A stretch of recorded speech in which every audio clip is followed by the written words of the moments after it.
This is the truth behind optimal lifting. The best exercises is not going to be the best for everybody else. You gotta find what exercise works best for you. Let's say your friend Billy is bigger than you are, and he's doing a certain exercise. So you think that doing the exact same exercise that he's doing is gonna get you a physique that looks just like his? That is incorrect. Everybody's body is different. Billy could have started lifting before you could have. Billy could be dieting harder than you could be. Billy could be taking supplements that you aren't taking.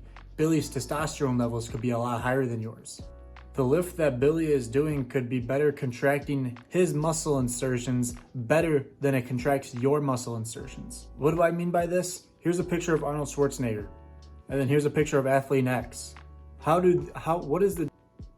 What is the difference between these two musculature physiques? The difference between these two muscular physiques is their chest. Look at how different their chests look. And that's just how it visually looks. This is when genetics start to come into play.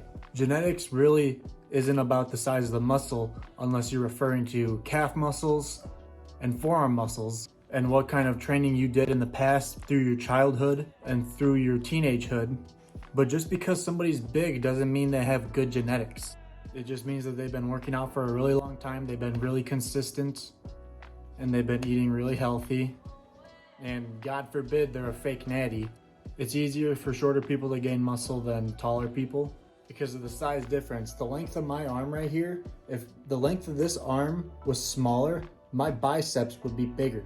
But since my arm is longer than a short person's, my bicep is going to expand with my arm. It's going to stretch outwards with my bones. So really, if you're referring to somebody's genetics, you'd be referring to their height and muscle insertions. The only good genetics that you can have is being short and muscle insertions. If you're short, then you can have good genetics for building muscle. Now that we got that out of the way, let's talk about finding the actual exercises that are going to be best for your muscle insertions.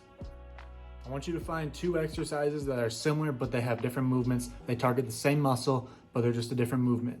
For this example, we're gonna be doing a kneeling high cable row versus an inclined one-arm high cable row.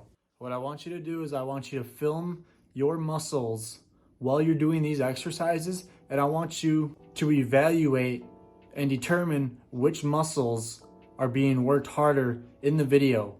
I want you to find what muscle is being more activated.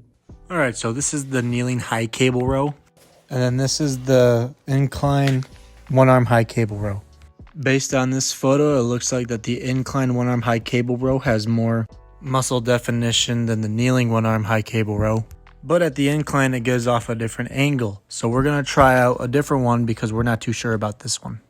In this clip, I did a cable pull down with a lap bar. And in this next clip, I did the same exact cable lap pull down, except I used a rope. Now this one's a little bit more visible. Looking at these 2 photos, I'm gonna make the judgment call on rope pull down to be the better one to contract my muscle insertions. But it looks like the lap bar pull down is able to connect the lower back better than the rope pull down. Now you can try this for a lot of exercises. You can try this for a barbell bench press versus a dumbbell bench press to see which one is better. For me personally, the dumbbell bench press is a lot better, and for a lot of people, the dumbbell bench press is going to be a lot better. So there's your spoiler. You don't need to test that one out. Dumbbell bench pressing is probably a lot better, but if you want to gain strength, then barbell bench pressing is where it's at. There's a lot of confusion in the fitness area where everybody's confused on what works better, and I'm giving my honest opinion about what I believe is better. And for the best, most optimal workouts and exercises, they are not going to work for everybody else. They're only going to work for you because everybody has a different musculature insertions. If you have an identical twin, maybe the exercises that you do will work best for the both of you guys or girls. But I believe if you're not sure about what is more optimal, I definitely recommend that you film yourself doing the workout versus the other workout that you think is good as well, and then just take a photo or a screenshot right at the middle of the movement and compare the 2 images to figure out which exercise hits more muscles and contracts it more.